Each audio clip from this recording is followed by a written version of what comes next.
Good afternoon, Packers fans. Aaron Negler here with your Packers Daily Chat, coming to you live on the Cheesehead TV social channels. It is Monday, and certainly all that implies, although it is at least a summer Monday, so hopefully you're chilling wherever you are, not taking things too seriously.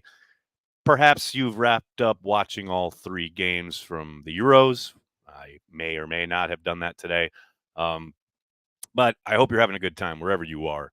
And hope if you're planning on coming to Green Bay, Wisconsin for training camp, you check out the video I just dropped on the channel regarding some tips, some advice, some things to look for regarding the 2024 version of the Green Bay Packers training camp, which, as we know, is set to kick off on July 22nd. The Packers themselves dropped the dates. That's right. No times yet, though. I addressed that in the video, but the dates, there they are in their splendor. We know when training camp is happening. It's always a fun time. Hope to see many of you there. We will undoubtedly be having a Cheesehead TV meetup, get together, what have you, during training camp. I'll be there for a couple of weeks. Hope to see you there. Um, I hope that I see you at some point this season at a Green Bay Packers game. Now, I hear you out there. You're asking yourself, Aaron, I'd love to go to a Green Bay Packers game, but I don't have tickets. Well, just you wait because you're in luck, and you can go in the description of this video and find yourself a link to Ticket King. That's right, ladies and gentlemen. Based in Wisconsin since 1992, Ticket King is located across the street from Lambeau Field on Oneida. They're happy to help you find just the right tickets for Packers games, from larger groups to single tickets, both home and away. They partner with local Green Bay businesses for tailgating and bus transportation to the games, so you don't have to worry about driving or parking. They're even open on game day for last minute tickets or possible upgrades. They even have a drive through window. And if you're not in Green Bay, no problem. Just use the Ticket King link on the Cheesehead TV homepage, on our app, or indeed in the description of this video. Ladies and gentlemen, don't use Ticketmaster, SeatGeek, StubHub, none of this national nonsense.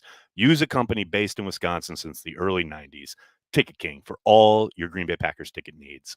Do it, folks.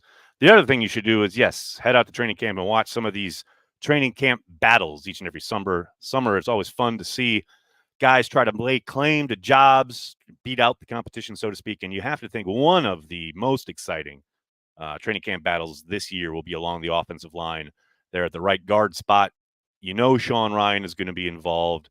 Hell, Jordan Morgan, the first round pick, could be involved. There could be a number of guys vying for that position. To my eyes, this is the time when Sean Rhyan has to, I'm not saying should, has to assert himself. He clearly was on a bit of a job share last year with Runyon, doing, I thought, some really good work. Clearly better when it came to the run game than in pass protection. That's where he's going to have to continue to improve. That's where he's going to have to show the most gains, so to speak, throughout the course of training camp and preseason. But I think if you're the Packers, you have to want him to win this gig, right? He's a top 100 pick going into year 3. And yes, no doubt you want the best 5 out there, right? You really hope, if you're the Packers, that he is included and he kind of lays claim to this job. Again, I thought in the run game in particular, he showed he's a people mover. He's a guy who can get his hands on people and vacate space, in a way that we don't see a whole lot of in Green Bay, because they love the zone running scheme. They love athletes. They love guys who can move, which I think Sean can do a little bit of, but clearly his kind of, his, I think his best trait is the fact that he gets guys off the spot. And that doesn't matter if he's running zone, if he's running power, angle blocks, what have you. That is his best trait, right? I think where he does get in trouble sometimes is with his footwork in pass pro. I think he's been taken advantage of at times, or at least was down the stretch there, with stunts and things like that, where some of the more athletic guys up front, and there are a bunch in the NFL, were able to get inside on him a few times. But again, some of that can be kind of erased with technique, right? And hopefully playing more, getting more reps alongside whoever it is you're going to be playing with at right tackle and center. I think the sooner he lays claim to that job, the better for the Packers. I expect him to. I do not doubt for a moment Matt, Steno, and the crew, Butkus, etc., They will be running a ton of guys through the entirety of the offensive line, but certainly at right guard.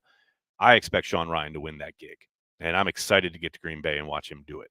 That, again, is the best part of training camp, is to watch these battles. And I think along the offensive line and at cornerback are probably the two that I'm most excited about watching throughout training camp.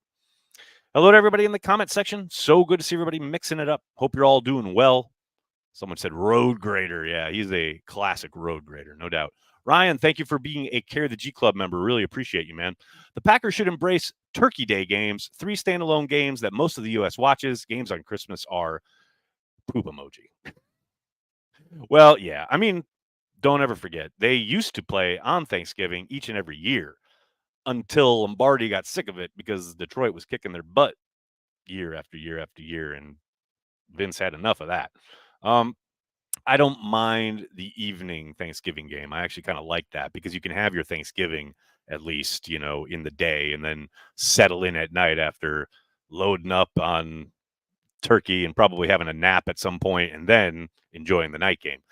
As I've told Billy many times on Care the G Radio, it still kind of messes with me. It's a lot of anxiety, right? I'm like, I would prefer 3 football games that I'm not invested in, because then I can just chill, right? I can have that turkey. I can be gluttonous, right? And not have to worry about anything.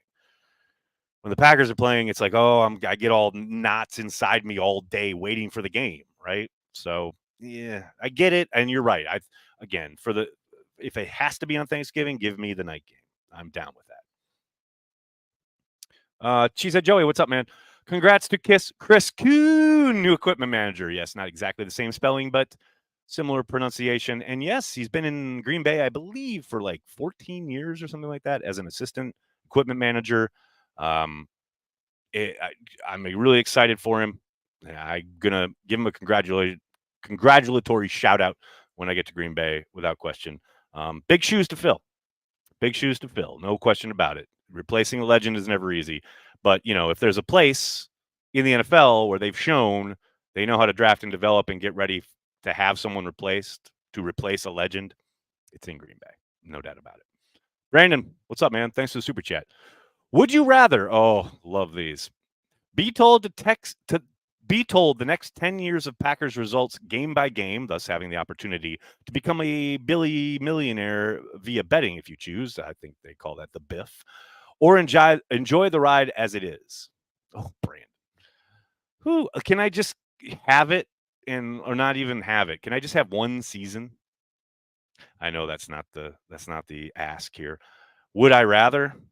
Honestly, I'd be lying if I didn't say I'll take the 10 years worth of results so I could just, live at large. Could you imagine She Said TV if I had generational wealth? If I money was no option?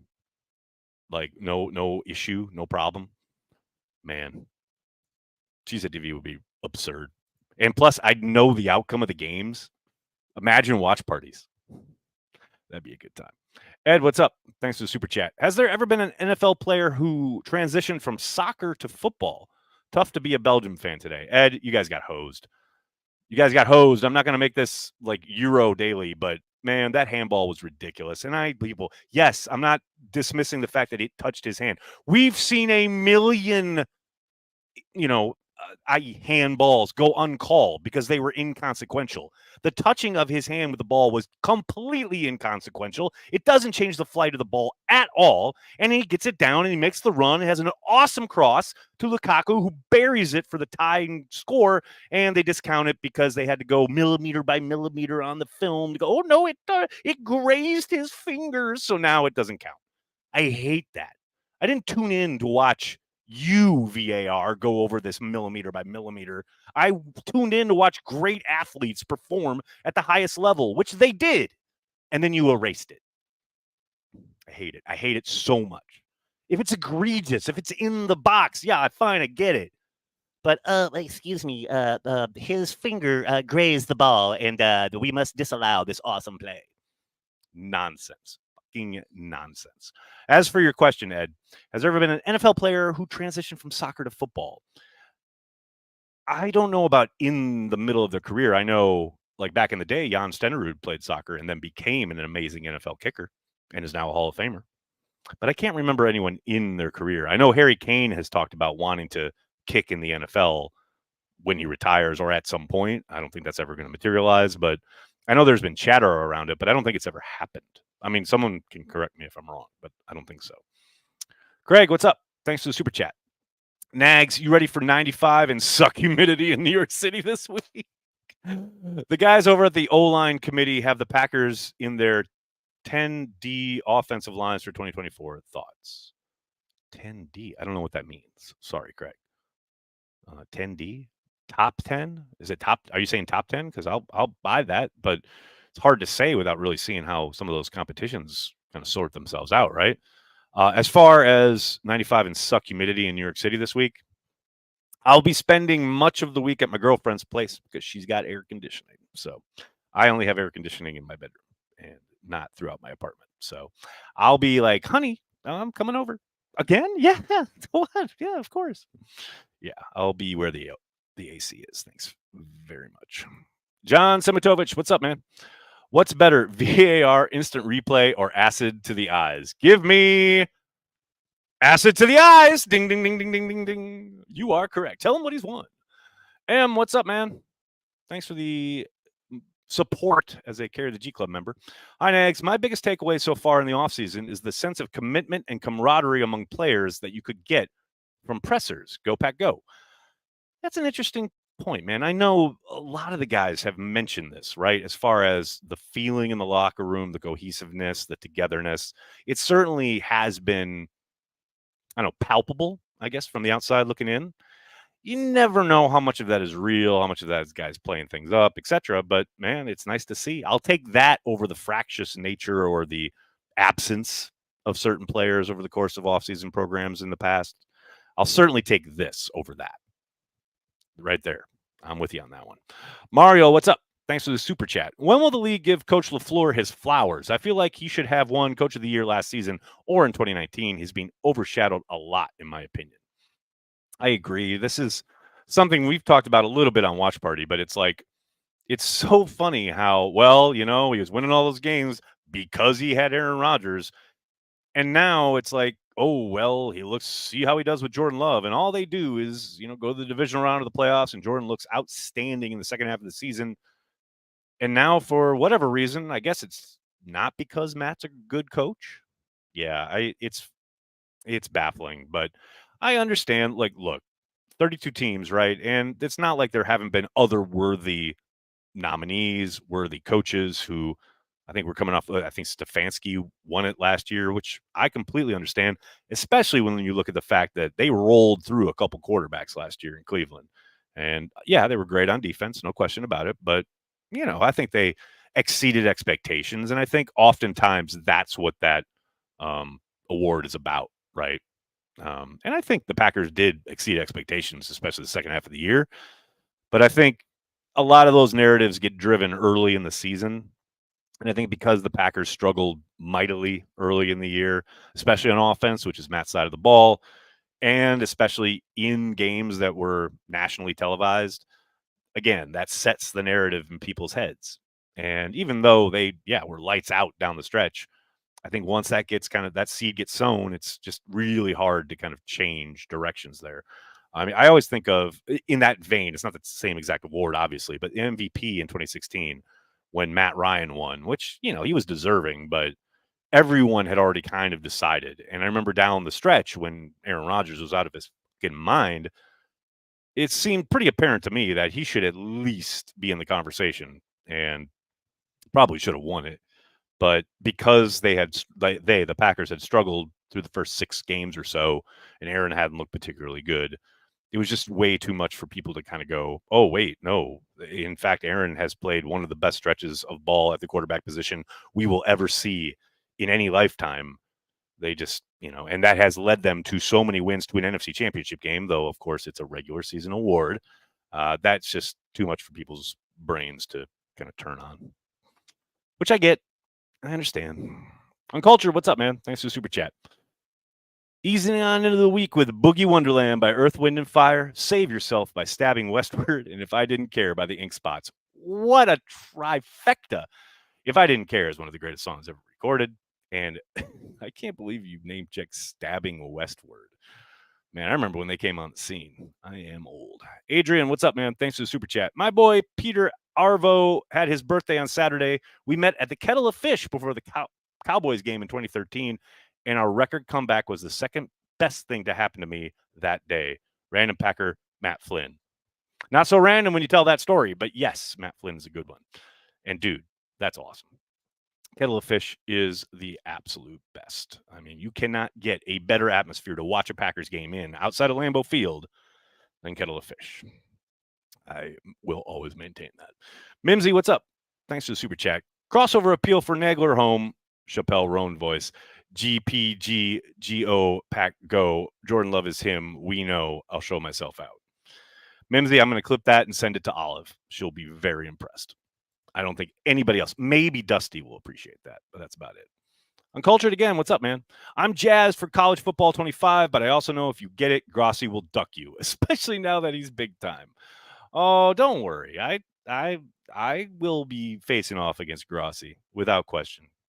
Tom actually reached out yesterday, sent me a nice text. Tom's the man. Love him.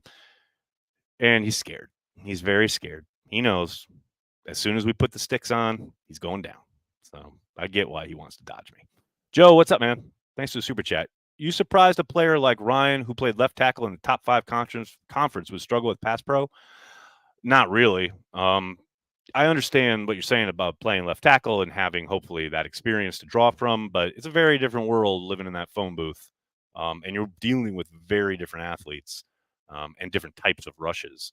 And plus, you're dealing with, again, teamwork and what's being asked of you as far as your rules go when it comes to stunts and guys looping around or just the quickness of some of these interior guys getting through you.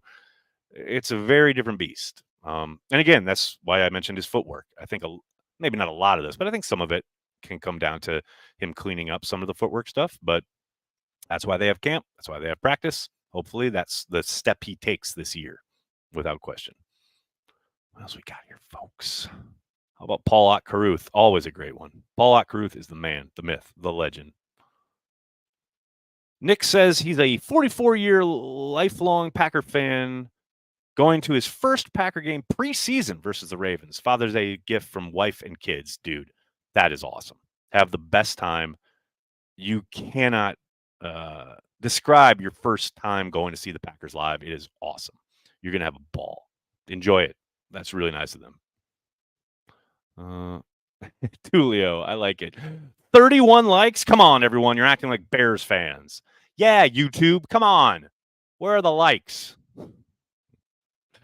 I love it. Oh, hey, Doug is here, everybody. Let's all shape up. Doug Hype is here. Kyle, what's going on, man? Thanks for the super chat. Can we talk about how great Donald Driver was? What a great player. An even better man. Dude, you can't beat Donald Driver over the middle of the field. Like, it doesn't matter if Brett was throwing the ball. It doesn't matter if Aaron was throwing the ball. That guy was going to catch it, and he's going to get through some people, and he's going to pick up some extra yardage, and sometimes he's going to score. Like, there's a reason he's the all-time leading receiver, and it ain't because he, hit a bunch of deep ones.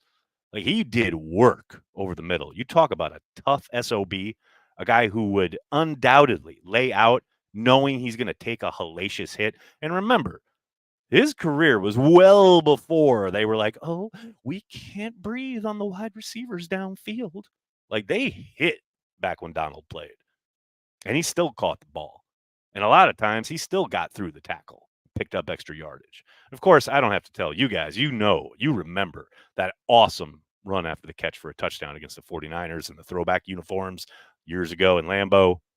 That's a signature play, obviously. Yeah, Donald was the man on the field, no question about it. Absolute legend.